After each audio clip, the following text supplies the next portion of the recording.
मंत्री अनुराग ठाकुर जी इस वक्त हमारे साथ आज तक पर लाइव जुड़ गए हैं। अनुराग जी, इंडिया टुडे सी वोटर का ये सर्वे देश का मिजाज बता रहा है कि अगर आज हो चुनाव तो फिर बनेगी आपकी सरकार। लेकिन एक आंकड़ा बहुत दिलचस्प है और वो ये है सर कि 43% वोट्स अगर एनडीए को आ रहे हैं तो 41% वोट्स इंडिया गठबंधन को। क्या ये खतरे की घंटी है? चैलेंजर इस बार मजबूती के साथ बड़े फोर्स बन के आ रहा है। अनुराग जी। अंजना जी, मैं पहली बात तो ये कहूंगा कि मुझे देश की जनता पर बहुत विश्वास है, जिन्होंने सही निर्णय अगर 2014 में लिया, फिर 2019 में लिया और पूर्ण बहुमत की सरकार नरेंद्र मोदी जी के नेतृत्व में एनडीए भारतीय जनता पार्टी की बनाई, तो भारत के इन बढ़ते कदमों को, जो 10वें नंबर की अर्थव्यवस्था से दुनिया की 5वीं सबसे बड़ी अर्थव्यवस्था बनना और चंद्रयान मिशन की सफलता के बाद भारत को एक नई ऊंचाइयों पर, एक नई उम्मीद दुनिया भर के रूप में, दुनिया के सामने एक नई उम्मीद के रूप में खड़ा करना। अब वो जनता रुकने वाली नहीं है, वो अपने देश को आगे ही बढ़ता देखना चाहती है और भारत के बढ़ते कदम नरेंद्र मोदी जी के नेतृत्व में ही। मैं आपसे पूछना चाहता हूं, क्या नरेंद्र मोदी जी के मुकाबले घमंडिया गठबंधन में नेता कौन है? क्या वो नेता तय कर पाए? क्या आपने पूछा कि इनका नेता, आपको एक नाम लेके गए थे जनता के बीच में कि इनका नेता कौन है? नहीं, वो नेता नहीं कहना चाहते हैं, वो इस पर 2004 का जवाब देते हैं। कहते हैं तब फील गुड के साथ एनडीए ने पूरी ताकत झोंकी थी, लेकिन जब जनता में रोष हो तो फिर वो देखते नहीं कि किसको जिताना है, वो ये तय करते हैं किसको हराना है। बहरहाल ये सर्वे कम से कम इस तरफ इशारा नहीं कर रहा है। मेरा अगला प्रश्न आपसे ये है कि 193 सीटें इंडिया को आती हुई दिख रही हैं, 306 आपको, 287 सीटों के साथ स्पष्ट जनादेश तो है, लेकिन इस बार से थोड़ी परफॉर्मेंस में कमी है। आप देखिए, आप लोग हमेशा कहते हैं ना प्रो इनकम्बेंसी है, 44% कह रहे हैं अनुराग जी कि मोदी जी के ही नाम पर वो बीजेपी को वोट देते हैं। मतलब आप लोग कितने चुनावों तक मोदी भरोसे रहिएगा, ये मेरा प्रश्न है। अरे, जिसको पूरे देश को भरोसा है, अब तो पूरी दुनिया को भरोसा है, तो उसके भरोसे तो हम चलेंगे ही, क्योंकि देश को तो भरोसेमंद ही चाहिए। ऐसा नहीं चाहिए जो विदेशी धरती पे जाके भारत का अपमान तो करे, लेकिन अपने गठबंधन का नाम INDIA करके लिखे और घमंड से भरा हो, अहंकार से भरा हो।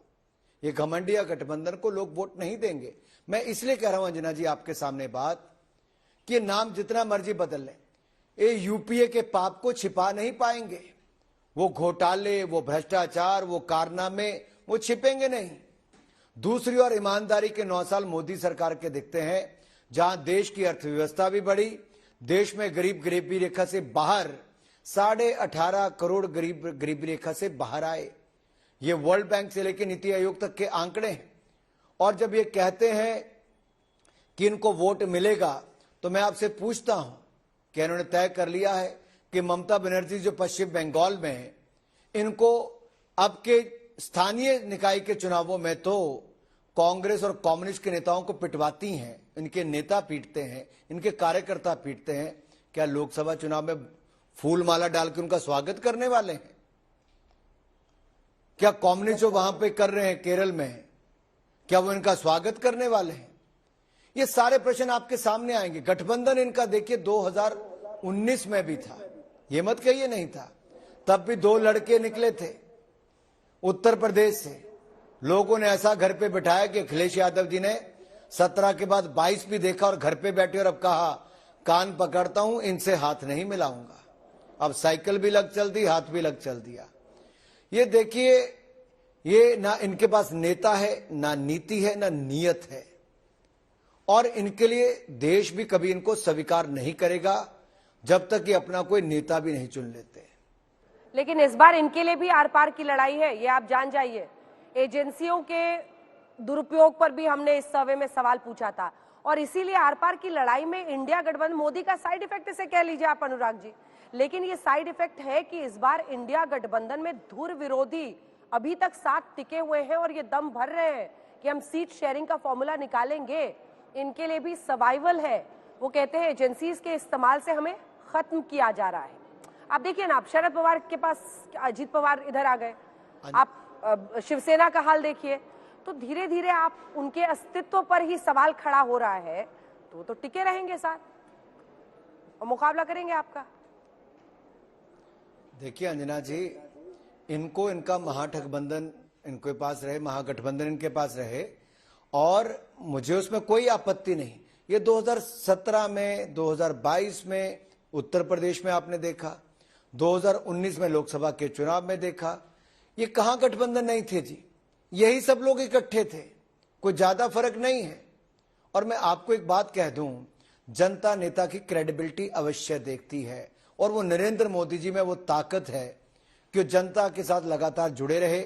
जब इन लोगों ने कहा कि कोविड की ये वैक्सीन जो भारत ने बनाई है उसको मत लगाना, लेकिन लोगों ने मोदी जी की बात सुनी, 220 करोड़ वैक्सीन लगाई। इन्होंने अनाज मोदी जी ने दिया गरीब जनता को, मोहरे इन्होंने अपनी लगवा के राज्य में दे दी, हमने तब भी कुछ नहीं कहा। ये खुद तो कुछ कर नहीं पाए। श्रीमान राहुल गांधी जी, आप कभी यूपीए के टाइम पे तो जाके बर्फ के गोलों के साथ प्रियंका गांधी जी के साथ कश्मीर में तो खेले नहीं, क्योंकि आपको डर लगता था गोली बारूद का। लेकिन जब 370-35 से हट गई, आतंकवादी घटनाएं हट गई, पथराव की घटनाएं बंद हो गई, तो पिछले साल आप बर्फ के गोलों के साथ खेल रहे थे। आज यूटी का दर्जा लद्दाख को मिल गया तो आप वहां जाके बाइक चलाने पहुंच जाते हो। ये किसने खड़ा किया? ये मोदी जी ने किया है। ये लोग क्या कर पाए जी? मूक दर्शक थे, और उस समय भी अपनी सरकार के बिल ही फाड़ते थे और कुछ नहीं करते थे। 3 मुद्दे हैं और उस पर मैं आपका जवाब चाहती हूँ। बहुत दिलचस्प है अनुराग जी, जिस पीरियड में ये सर्वे हुआ है, क्योंकि ये 15 जुलाई से लेकर 14 अगस्त के बीच में सर्वे हुआ है। 15 जुलाई यानी चंद्रयान 3 को लॉन्च तो कर दिया गया था, लेकिन लैंडिंग नहीं हुई थी। 14 अगस्त यानी पीएम का लाल किले से भाषण नहीं हुआ था, लेकिन इसी दौरान संसद का मॉनसून सत्र चला और मणिपुर पर विपक्ष ने आपको सबसे ज्यादा घेरा।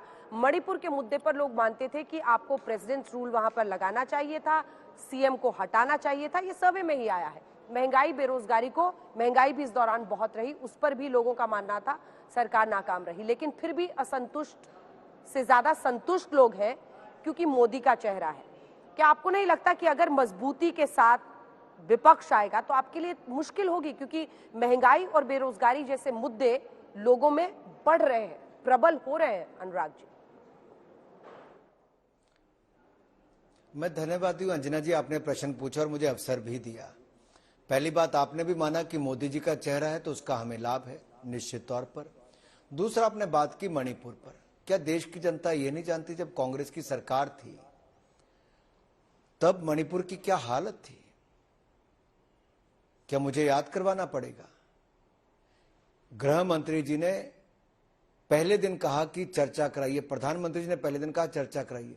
विपक्ष चर्चा से क्यों भागा?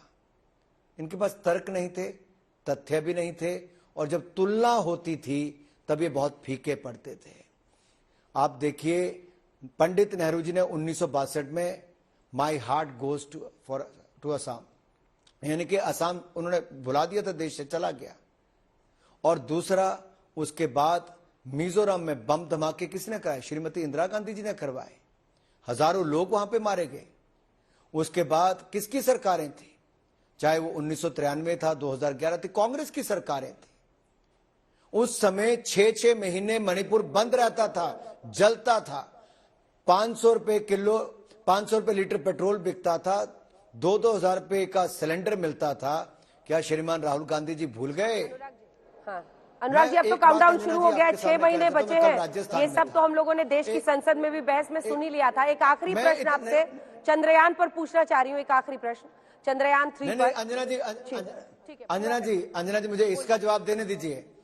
देखिए, राजस्थान में मैं कल था, आज भी था, 17 रेप केसेस दिन के होते हैं। आप में से कितने लोग राजस्थान के उन बेटियों के जो टुकड़े किए गए, दलित युवतियों के जो टुकड़े किए गए, कुएं में जिंदा जला के डाल दिया गया, पहले दुष्कर्म किया गया। मणिपुर की आप बात करते हो, आप में से कितने चैनल्स ने उसको दिखाया है? कहां की रिपोर्टिंग की है?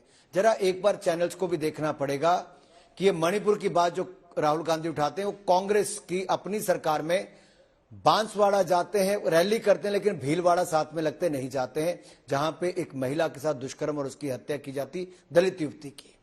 मुख्यमंत्री के घर से मुझे 5 लगता है किलोमीटर कि दूर मुझे लगता 10 साल जी के अनुराग बच्चे के साथ अनुराग उसकी मां के साथ ठीक है दुष्कर्म अनुराग जी किया आप मुझे लगता है 5 तक नहीं देखते हैं क्योंकि हमने राजस्थान की भी कवरेज देखी है, वरना आप ऐसी बात नहीं कहते। राजस्थान को और वहां के इंसिडेंट्स को भी हमने कवर किया, हमेशा उस पर प्रश्न किया। एक आखिरी प्रश्न आपसे चंद्रयान 3 पर है, सफल लैंडिंग हो गई है और अब सियासी होड़ मच गई है क्रेडिट को लेने को लेकर, उस पर आपकी क्या राय है? क्या इसका भी चुनावी इस्तेमाल होगा? क्योंकि उस तरफ से भी सियासत हो रही है और इधर से भी श्रेय लेने का प्रयास है। अनुराग जी। अंजना जी, मैं सिर्फ इतना कहूंगा, इन नेताओं की हालत तो देखिए। एक कांग्रेस का नेता कहता है कि चंद्रयान पहुंच गया है, यात्री सुरक्षित पहुंच गए।